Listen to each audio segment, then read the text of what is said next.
ሰላም ውድ አድማጮቻችን የያያ ስፖርት ነው። እንግዲህ ቸልሲን በሚመለከቱ በሁለት መረጃዎች ተመልሼ መጥቻለሁ ዛሬ። አንደኛ ስለ ማትሎ የቴሌግራፍ ስለ ቸልሲ የሚመለከቱ ብዙ መረጃዎችን የሚያወጣ የቴሌግራፍ ላይ የሚጽፍ ማትሎ የሚባል ታዋቂ ጋዜጠኛ አለ። ስለ ቸልሲ ያወጣውን በሚገባ የምናየው ይሆናል። የምን በሚመለከት ረዘም ያለ ጠለቅ ያለ ጽሁፍ ጽፏል። ከዛ ያገኟቸውን 6 ነጥቦችን ማቀርብ ይሆናል። ሌላኛው አቺምፖንግን የሚመለከት ነው። አቺምፖንግ በብዙ ቡድኖች እየተፈለገ ይገኛል። ይህ አስደናቂ የመሃል ተከላካይ ባለፉት ዓመታቶች በተለይ አምና በኋላ ማየት የሚጠበቅብንን እድገት እዚህ ተጫዋች ላይ እያየን እንዳልሆነ ይታወቃል። ታዲያ ቸልሲ ምን አይነት መንገድን መጠቀም ያስፈልጋል የሚለው እናወራለን። አቺምፖንግ የብዙ ክለቦች አይን ያረፈበት ተጫዋች ሆኗል። ውድ አድማጮቻችን ይህ ተጫዋች እንግዲህ ዶርትመንድ፣ ብራይተን፣ ፓላስ፣ ሪያል ማድሪድ፣ ሊቨርፑል ትልልቆቹ እስከ ትንንሾቹ ብዙ ቡድኖች ይፈልጉታል። ተመራጭ የሚያደርገው ደግሞ የአካል ብቃቱ በተለይ ደግሞ ፐርፎርማንስ ላይ በየጨዋታው የሚያሳየው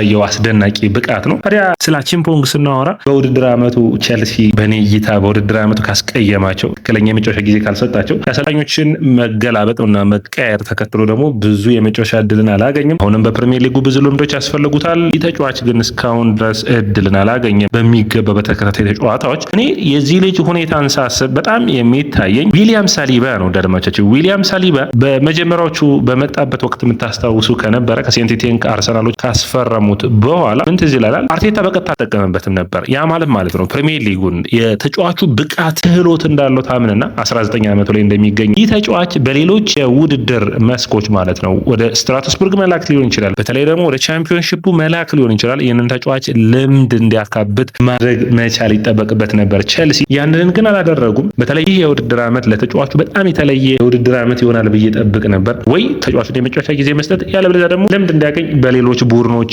እንዲሆን ማድረግ ቸልሲ ይጠበቅበት ነበር። ምክንያቱም ካገኛቸው የደቂቃ አንጻር ተጫዋቹ ምንም ለቸልሲ ውድድር ዓመቱ በተለይ ደግሞ ሊየም ከተመጣ በኋላ የሰጠው ነገር የለም። እንደምታስታውሱት አርሰናል ሴንቲቴን ካስፈረመ በኋላ አንድ የውድድር ዓመት በሴንቲቴን ገና 18 ዓመቱ አርሰናል ከመጣ በኋላ ደግሞ እስከ ጥር ድረስ በማይክል አርቴታ ስር ሳሊባ ያወተም ነበር። በቀጥታ በውሰት ያቀነው የነበር ወደ ኔንስ ነበር። ከዛ በመቀጠል ሳሊባ አንድ ዓመት ማርሴ ያሳለፈ። የማርሴ ውድድር ዓመት ከተጠናቀቀ በኋላ ግን በተለይ የሳሊባ ኪሊያን ምባፔ ላይ የወረደው ታክል በጣም አስገራሚ ታክል ነበር። ያን ተከትሎ በሚቀጥለው ውድድር ዓመት መጡ የአርሰናል ዋና ተጫዋች ነው የሆነው። ደድማዎቻችን ያ ማለት በ21 ዓመቱ ገና ከጋብሪኤል ጋር የፈጠሩት ጥምረት ማለት ነው። አሁን አቺምፖንግን ሳየው ይህ አይነት እድል ይታየኛል። ለምሳሌ በፓላስ በእንግሊዝ ፕሪሚየር ሊግ ካሉ ቡድኖች በውሰት ሂዶ ቢሆን ኖሮ በውድድር ዓመቱ በእንግሊዝ ፕሪሚየር ሊግ መጫወት ቢችል ኖሮ ይህንን የውድድር ዓመት ትልቅ ለውጥ የሚያመጣበት በተለይ ደግሞ አርሰን ዌንገር በእግር ኳስ ተጫዋቾች የሚያድጉበታል ክህሎትህ እስከ 14 ዓመት እስከ 15 ዓመት ይገነባል። ከዛ በኋላ ያለው ብቃት ግን በጨዋታዎች የሚመጣ ተጫዋቹ የተለየ ፐርፎርማንሱን በተፋላሚነቱ ማግኘት የሚችልበት እድሜ ነውና ያ እድል እያለፈ ይመስለኛል። ቸልሲ በሊቨርሜንቶ ላይ በሊዩስ ሃል ላይ በኢያን ማትሰን ላይ የሰራውን ስህተት አሁን ደግሞ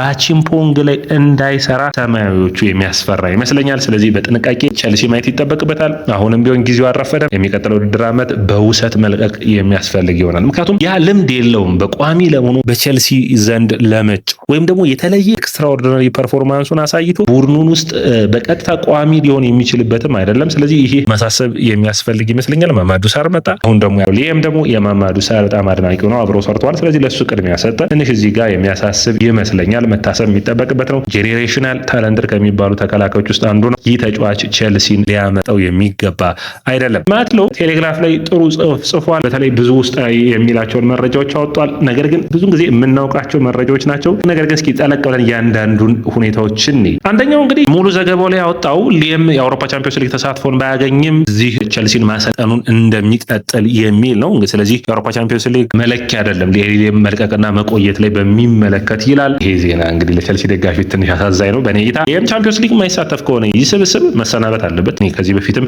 ቀደም አድርጌ አቋሜን ተናግሬያለሁ። ነገር ግን ቸልሲ የሊየም ሮሰነሪን በክረምቱ እንደ ሁለተኛ ነጥብ የተነሳው ደግሞ በዚህ ክረምት አይደለም የአሰልጣኙን ብቃት የሚገመግሙት የሚቀጥለው ክረምት ነው የሚሆነው። ቸልሲ ይህንን አሰልጣኙን ፐርፎርማንስ የሚገመግሙት ምክንያቱም በዝውውሮቹ የእሱ ተጫዋቾች መጥተውለት ምርጥ ፐርፎርማንስ ላይ ይገኛል አይገኝም የሚለው፣ በቸልሲ ቤት ውስጥ ለውጥ ያስፈልጋል አያስፈልገም የሚለው በሚቀጥለው ክረምት ነው የሚገመገም የሚል ነው። ነገር ግን እዛው አርቲክል ላይ ሌላኛው ነጥቡ ነው መነሳት የሚጠበቅበት ያልተጠበቀ ውጤት የሚያመጣ ከሆነ አሰልጣኝነቱ ሊሰናበት ይችላል ይላል። ያልተጠበቀ ውጤት ምን? በኔታ የአውሮፓ ቻምፒዮንስ ሊግ ካልተሳተፈ ለቸልሲ ሚኒመም ሪኳየርመንቱ ነው አይደለ? ቸልሲ የአውሮፓ ቻምፒዮንስ ሊግ መፎካከሩ ራሱ መቀበል የቸልሲ ደጋፊ ሊቀበሉት የሚያስፈልግ ዋንጫዎች ተፎካካሪ ሆኖ እንዲቀጥል የሚያስፈልግ ይሆናል። ነገር ግን ይታሰብበት የሚጠበቅ ነው የሚሆነው። ሌላኛው እንግዲህ የአውሮፓ ቻምፒዮንስ ሊግ ሳይሳተፍ ሊየም ሊቀር የሚችልበት የኤፍኤ ካፑን ካሸነፈ ነው ብዬ አስባለሁ። ያም ቢሆን ግን የአውሮፓ ቻምፒዮንስ ሊጉ ከኤፍኤ ካፑ ይበልጣል ለቸልሲ አሁን ካለበት ችግር አንጻር። ይህ ሊታሰብበት የሚጠበቅ ነው። ሌላኛው እንግዲህ የሚጠበቀው ማትሎ ያለው ከቸልሲ ዳይሬክተሮች ጋር አሰልጣኝ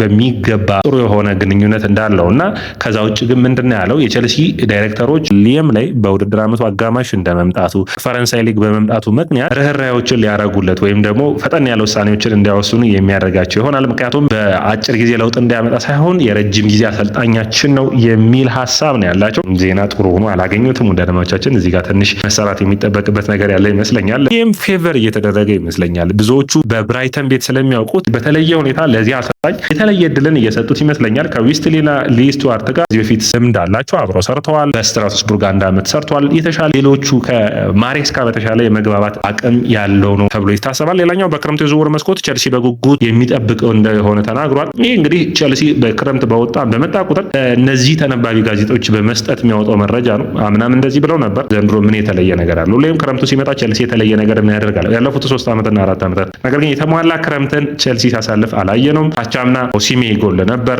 አምና ተከላካይና ግብ ጠባቂ ጎል ነበር። ብዙዎቻችን አንስተናል። ልምድ ያለው ተጫዋች ቸልሲ እንዲያመጣ ተጠብቆ ነበር። ከዛ ውጭ የቸልሲ ታርጌት አለን 2 ናቸው የሚል መረጃዎችን አወጥቷል። 3 ናቸው የሚል ተለመደው። አሁንም ቸልሲ አልተከላካይ አማካኝና አጥቂ የማምጣት እቅድ አለው የሚል ነው። ተመሳሳይ ሂደቶች፣ ተመሳሳይ ችግሮች፣ ተመሳሳይ መውደቅ አሁንም ለሚቀጥለው ውድድር ዓመት ቸልሲን ለዋንጫ ተፎካካሪ የሚያደርግ ዝውውር ቸልሲ ማድረግ ይጠበቅበታል።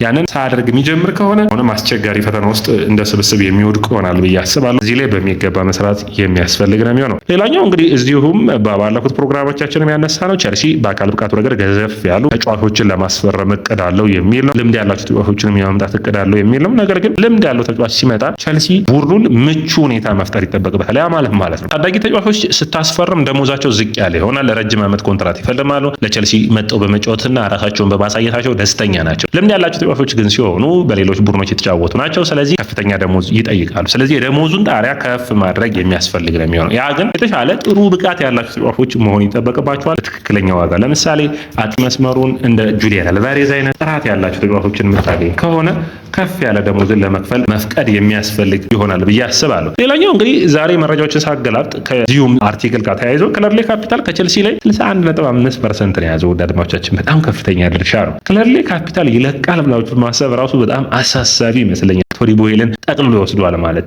አንዳንዴ የሚፈጠረው አይታወቅም። ነገር ግን ከቶዲ ቦሄል ጋር የመጡት ባለሀብቶች ከክለርሌ ካፒታል አንጻር እጥፍ ነው እንግዲህ ክለርሌ ካፒታል የሚበጣቸው። ስለዚህ ይህ ትንሽ የሚያስቸግር ነው የሚሆነው። ነገር ግን ክለርሌ ካፒታል ለሌሎች እድል ሰጠው ሌሎችን ማካተት የሚችሉበት እድል ካለ ማለትም የሚለቁበት ማለት ነው ትልቁ ለውጥ ይመጣል ብዬ የማስብ ነው የሚሆነው። አሁንም የቸልሲ የኮሜርሻል ሁኔታ የቸልሲ የሜዳ ጉዳይ አሁንም አጣብቂኝ ውስጥ ያለ ነው። ሌላኛው ክለርሌ ካፒታል እጃቸው ላይ ያለውን ውሳኔዎችም አንዱ የሚጠበቅ ነው የሚሆን ብዬ አስባለሁ። አንደኛው እንግዲህ ሁሌም ክለርሌ ካፒታል እና እንዲሁም ደግሞ የቸልሲ ስፖርቲንግ ዳይሬክተሮች ማሬስካ ላይ የወሰዱት ውሳኔ አሁንም ድረስ ለዛ ማን ተጠያቂ ይሆናል የሚል ውሳኔ የለም።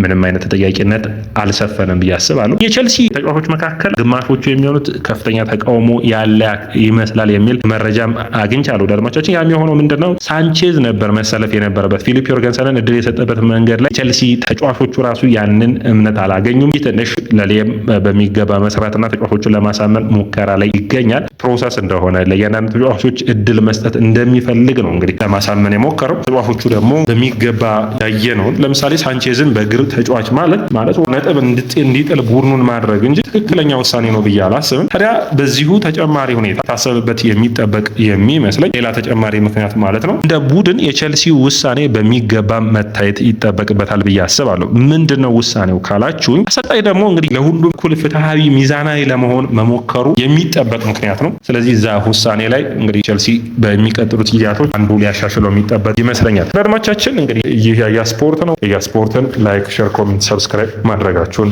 አትርሱ።